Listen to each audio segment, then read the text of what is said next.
ಬಿಜೆಪಿಯಿಂದ ಮತ್ತೊಂದು ಪಾದಯಾತ್ರೆಗೆ ಈಗ ಮುಂದಾಗ್ತಾ ಇದ್ದಾರೆ. ಮೂಡ ಪಾದಯಾತ್ರೆ ಸಕ್ಸಸ್ ಬಳಿಕ ಮತ್ತೊಂದು ಪಾದಯಾತ್ರೆಯನ್ನ ಅದು ವಾಲ್ಮೀಕಿ ವಿಚಾರಕ್ಕೆ ಸಂಬಂಧಪಟ್ಟ ಹಾಗೆ ನಡೆಸಬೇಕು ಅನ್ನುವಂತಹ ಉದ್ದೇಶ.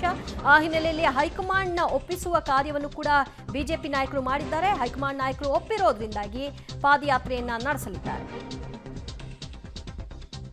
ಶ್ರೀಮಂತಿಕೆಯ ಮೆರಿತಾ ಇದ್ದೀರಿ ನೀವೆಲ್ಲ. ಬಡವರ ಬಗ್ಗೆ ಚಿಂತೆ ಮಾಡೋದನ್ನು ಬಿಟ್ಟು, ಅವರ ಶ್ರೇಯೋಭಿವೃದ್ಧಿಯನ್ನು ಬಯಸೋದನ್ನು ಬಿಟ್ಟು ಮೀಸಲಾತಿಯನ್ನು ತೆಗೆಯೋದಾದರೆ ನಿಮ್ಮ ಕಾಂಗ್ರೆಸ್ಸು ಈ ದೇಶದಿಂದನೇ ಹೋಗುತ್ತೆ. ಇವತ್ತು ಹೇಳಿ, ಸಂವಿಧಾನ ಬದಲಾವಣೆ ಮಾಡಿಬಿಡ್ತಾರೆ ಅಂತ ಭಾಷಣ ಹೊಡಿತಿದ್ರಲ್ಲ, ಅದಕ್ಕಿಂತ ಕೆಟ್ಟ ಒಂದು ಪರಂಪರೆಯನ್ನು ಇವತ್ತು ನೀವು ಆಡಿದ್ದೀರಿ. ದಲಿತರಿಗೆ ಉತ್ತರ ಕೊಡಿ. ನೀವು ತೇಪೆ ಕೆಲಸವನ್ನು ಮಾಡಬೇಡಿ.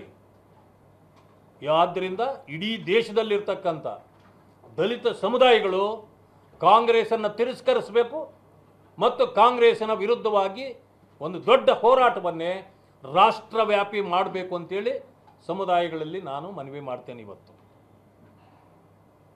ಇಡೀ ರಾಷ್ಟ್ರವ್ಯಾಪಿ ಮಾಡಬೇಕು. ಒಂದೊಂದಾಗಿ ಕಾಂಗ್ರೆಸ್ನ ಆ ನೀತಿಗೆ ನಾವು ಜನರನ್ನು ಸಜ್ಜುಗೊಳ್ತಕ್ಕಂಥ ಕೆಲಸವನ್ನು ಮಾಡ್ತಿದ್ದೇವೆ.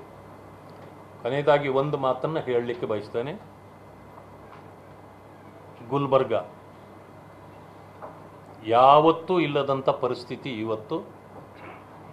ಕಾನೂನು ಸುವ್ಯವಸ್ಥೆ ಕೆಟ್ಟಿದೆ. ಎಲ್ಲ ಕೆಟ್ಟ ಪರಂಪರೆಯ ಕಥೆಗಳು ಅಲ್ಲಿಂದ ಪ್ರಾರಂಭ ಆಗ್ತಾ ಇವೆ. ಜೊತೆಗೆ ನಿನ್ನೆ ಹನಿ ಟ್ರ್ಯಾಪ್ ಒಂದು ಕೆಳಗಡೆ ಕೇಳಿ ಬಂದಿದೆ. ಇದರ ಹಿಂದೆ ಬಹಳ ಜನರಿದ್ದಾರೆ. ಈಗ